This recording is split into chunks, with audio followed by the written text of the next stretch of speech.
آپ میری اس ٹیبل پر رکھے ہوئے اس گلدستے کی طرف نظر ضرور گئی ہوگی۔ یہ گلدستہ دراصل آج انڈیا میں ہمارے یہاں 10ویں اور 12ویں کے جو بورڈ کے ایگزامز ہوئے تھے میری نواسیوں کے، ان کے نتائج یا ان کے رزلٹس آئے ہیں، اور الحمدللہ الذی بنعمتہ تتم الصالحات منال 10ویں کلاس پاس کر لی اور عروج نے 12ویں کلاس اچھے نمبروں سے پاس کی ہے۔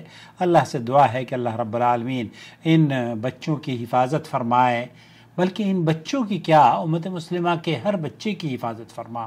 اور جو لوگ کامیاب ہوئے ہیں، یہ کامیابی دراصل آپ کی محنت اور آپ کی لگن، جستجو، تعلیم حاصل کرنے کے لیے جدوجہد، اور آپ کے والدین کی محنت، محبت، شفقت اور ان کا جو درد سر بچے بنتے ہیں، وہ سب کچھ اس میں شامل ہے۔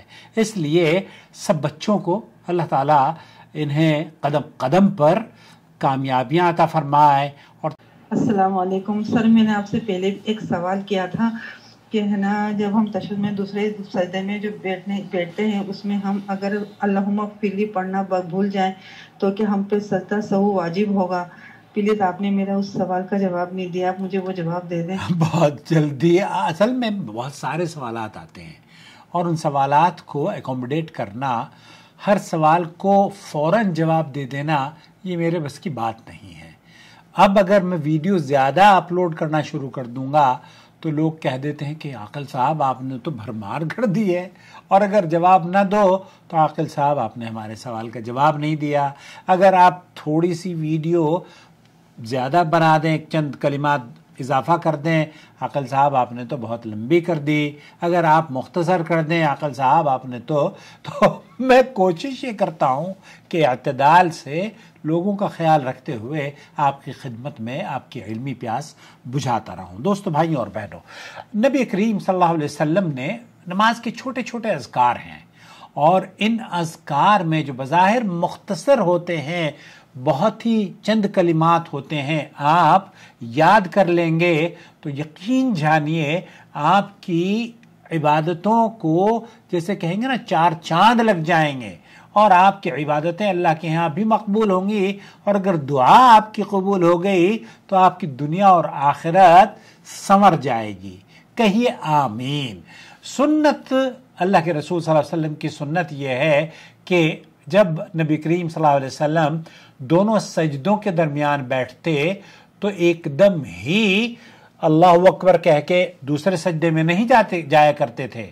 یہ ہمارے یہاں مسلمانوں میں خاص طور پر، آپ ناراض نہ ہوں، پلیز پلیز پلیز، احناف کی مسجد میں جا کے آپ نماز پڑھیں تو مولوی اللہ اکبر اللہ اکبر اللہ اکبر اللہ اکبر ایسے تیزی سے نماز پڑھا رہا ہوتا ہے، تو وہ مولوی کو بھی پتہ نہیں ہوتا کہ سجدے کے درمیان کوئی ذکر ہے۔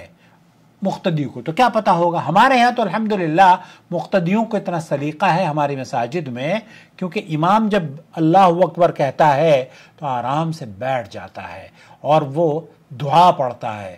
کم از کم جو دعائیں آج آپ کی خدمت میں پیش کر رہا ہوں نا، انہیں یاد کر لیجئے، سن لیجئے۔ اب یہ جو سوال کیا جا رہا ہے کہ کیا اگر رب اغفر لی میں نے نہیں پڑھی تو کیا سجدہ سہو واجب ہو جائے گا؟ نماز ایک عظیم عبادت ہے جو بندے کو اللہ سے جوڑتی ہے، اس عبادت کے ہر لمحے میں برکت ہے، اور نبی کریم صلی اللہ علیہ وسلم نے ہمیں سکھایا ہے کہ رکوع، سجدہ اور ان کے درمیان بھی اللہ سے مغفرت طلب کی جائے۔ نماز میں ایک خاص مقام ایسا بھی آتا ہے جیسے اکثر لوگ معمولی، بہت سارے لوگ اسے معمولی سمجھتے ہیں، جیسے میں نے عرض کیا نا اللہ اکبر اللہ اکبر، ان کی یہ معمولی سمجھنا ہے، جبکہ اللہ کے رسول صلی اللہ علیہ وسلم نے اس موقع پر جب آپ اللہ اکبر کہہ کے کھڑے ہوتے ہیں نا، دوسرے سجدے میں جانے سے پہلے تو نبی کریم صلی اللہ علیہ وسلم اس جلسہ استراحت، اسے جلسہ استراحت کہتے ہیں، اور اسے جلسے کو یہ بین السجدتین کا جو استراحہ ہے اس میں اللہ کے رسول صلی اللہ علیہ وسلم رب اغفر لی رب اغفر لی، یہ مختصر سی دعا ہے، یہ پلیز یاد کر لیجئے، اور اپنے امام کو بھی کہیے کہ احادیث کی مختلف کتابوں میں یہ تذکرہ ملتا ہے۔ اللہ کے رسول صلی اللہ علیہ وسلم رب اغفر لی پڑھا کرتے تھے، اے اللہ، اے میرے رب مجھے بخش دے، اے میرے اللہ، اے میرے رب مجھے بخش دے۔ صحیح مسلم وغیرہ میں یہ روایات موجود ہیں۔ اور ایک اور جامع حدیث آپ کی خدمت میں پیش کرتا ہوں جس میں 7 کلمات ہیں، آپ ان کو یاد کر لیجئے۔ اللہ کے رسول صلی اللہ علیہ وسلم عبداللہ بن عباس سے منقول ہے، اے رب اللہم اغفر لی وارحمنی واجبرنی واہدنی وارزقنی، اللہ مجھے بخش دے، مجھ پر رحم فرما، میری کمی پوری کر دے، مجھے ہدایت دے اور مجھے رزق عطا فرما۔ اسے سنن ترمذی نے روایت کیا ہے، اور اسی طریقے کے ایک اور الفاظ ہیں جس میں 7 عظیم دعائیں ہیں، اللہم اغفر لی وارحمنی واجبرنی واہدنی وارزقنی وعافنی وارفعنی، اے اللہ مجھے بخش دے، مجھ پر رحم فرما، میری ٹوٹی حالت یا میری جو گئی گزری حالت ہے اسے درست فرما، جن میں مزید یہاں یہ بھی اللہ کے رسول صلی اللہ علیہ وسلم فرمایا کرتے تھے مجھے ہدایت دے دے اور رزق عطا فرما، عافیت عطا فرما اور میرے درجات کو بلند فرما۔ تو یہ بہت ہی جامع دعائیں ہیں، 7 دعائیں آپ سجدے میں بیٹھ کر، اگر آپ کو مولوی اجازت نہیں دیتا تو اپنی نمازوں میں الگ نماز پڑھیں اور آرام سے یہ دعا ضرور مانگا کریں۔ یہ دعائیں نبی کریم صلی اللہ علیہ وسلم اور صحابہ پڑھا کرتے تھے۔ البتہ اس دعا کو اگر کوئی جان بوجھ کر یا مطلب جان بوجھ کر، تو یہ تو فضیلت کی بات ہے، آپ نماز پڑھنے کیوں گئے ہیں؟ میں ایسے ہی، ارے بھائی نماز پڑھنے اس لیے گئے نا اللہ تعالیٰ آپ کو معاف کر دے، تو کیا اس کو کہنے میں کیا قباحت ہے؟ رب اغفر لی رب اغفر لی وارحمنی۔ شیخ ابن باز کہتے ہیں کہ اپنے والدین کے لیے بھی آپ یہاں دعا مانگ سکتے ہیں جو اس دنیا میں زندہ ہیں یا اس دنیا سے چلے گئے، تو یہاں آپ دعا مانگ سکتے ہیں اور یہ دعائیں قبول ہوتی ہیں۔ لیکن اگر کوئی سجدے کے درمیان دعا کرنا بھول جائے تو کیا اس کے اوپر سجدہ سہو ہے؟ اس کے بارے میں اکثر اہل علم کا موقف یہ ہے کہ سجدہ سہو مسنون عمل ہے، سجدے کے درمیان دعا پڑھنا مسنون عمل ہے، اور اس مسنون عمل کو اگر کسی نے ترک کر دیا ہے یا بھول گیا ہے اس پر کوئی حرج نہیں ہے، اس کی نماز درست ہے، لیکن بڑے اجر سے محروم ہے۔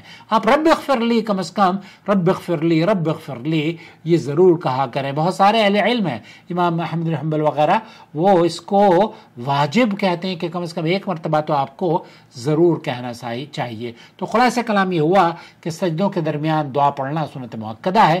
نبی کریم صلی اللہ علیہ وسلم سے متعدد الفاظ ثابت ہیں جس میں مغفرت، رزق، ہدایت، عافیت سب شامل ہے۔ جو اس کو نہیں کہتا وہ دراصل بہت بڑے اجر سے یا بہت بڑی دعاؤں سے محروم رہتا ہے۔ ان دعاؤں کو چھوڑنے پر سجدہ سہو لازم نہیں ہوتا کیونکہ یہ واجب نہیں ہے۔